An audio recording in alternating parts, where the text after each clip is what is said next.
তো বন্ধুরা বর্তমানে একটা বিষয় প্রচন্ড পরিমাণে আলোচনা হচ্ছে, সেটা হচ্ছে যে সিরাজ অর্থাৎ মোহাম্মদ সিরাজকে কেন নেওয়া হলো না জাসপ্রীত বুমরাহ রিপ্লেসমেন্টে, বা হর্ষিত রানাকে কেন চুজ করা হলো জাসপ্রীত বুমরাহ রিপ্লেসমেন্টে চ্যাম্পিয়ন্স ট্রফি 2025 সালের জন্য।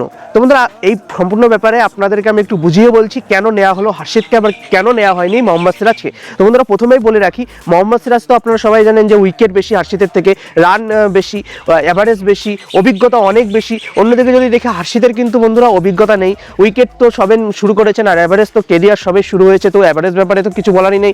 কিন্তু বন্ধুরা একটা জিনিস আপনারা লক্ষ্য করবেন যে মোহাম্মদ সিরাজ কিন্তু বিগত 7-8 মাস তেমন কোনো ফর্মেই নেই, বলতে গেলে কোনো ফর্মেই নেই।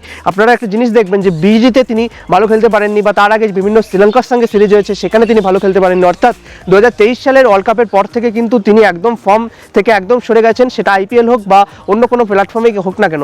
তাছাড়া বন্ধুরা বিগত 7-8 মাস কিন্তু আপনারা একটা জিনিস দেখবেন যে হর্ষিত রানা প্রচণ্ড পরিমাণ কিন্তু উপরে উঠে আসছেন, সেটা টি20 হোক, সেটা বিজেটি হোক, সেটা ওডিআই হোক। বর্তমানে তো ওডিআইতে খুব ভালো খেলছেন এবং বিভিন্ন কারণে কিন্তু হর্ষিত রানা বর্তমান ফর্মে কিন্তু সিরাজের থেকে এগিয়ে, কিন্তু অভিজ্ঞতার দিক দিয়ে কিন্তু সিরাজের থেকে কমে। কিন্তু বন্ধুরা ভারতের ক্রিকেট দল কিন্তু চুজ করেছে অভিজ্ঞতা নাই, ভারতীয় ক্রিকেট দল কিন্তু চুজ করেছে বর্তমান ফর্ম, কোন প্লেয়ারে বর্তমান ফর্ম বেশি বা বর্তমানে ফর্মটা একটু কম, তো সেই হিসাবে কিন্তু চুজ হয়েছে। তো বন্ধুরা এই কারণেই কিন্তু হর্ষিত রানাকে চুজ করা হয়েছে বুমরাহ রিপ্লেসমেন্টে। কিন্তু বন্ধুরা আপনাদের কি মনে হয়, হর্ষিত রানাকে চুজ করা কি ভারতের পক্ষে ভালো হয়েছে না খারাপ হয়েছে? অবশ্যই কমেন্টে জানাতে ভুলবেন না। ভিডিওটা ভালো লাগলে অবশ্যই লাইক, শেয়ার এবং সাবস্ক্রাইব করতে ভুলবেন না। ধন্যবাদ।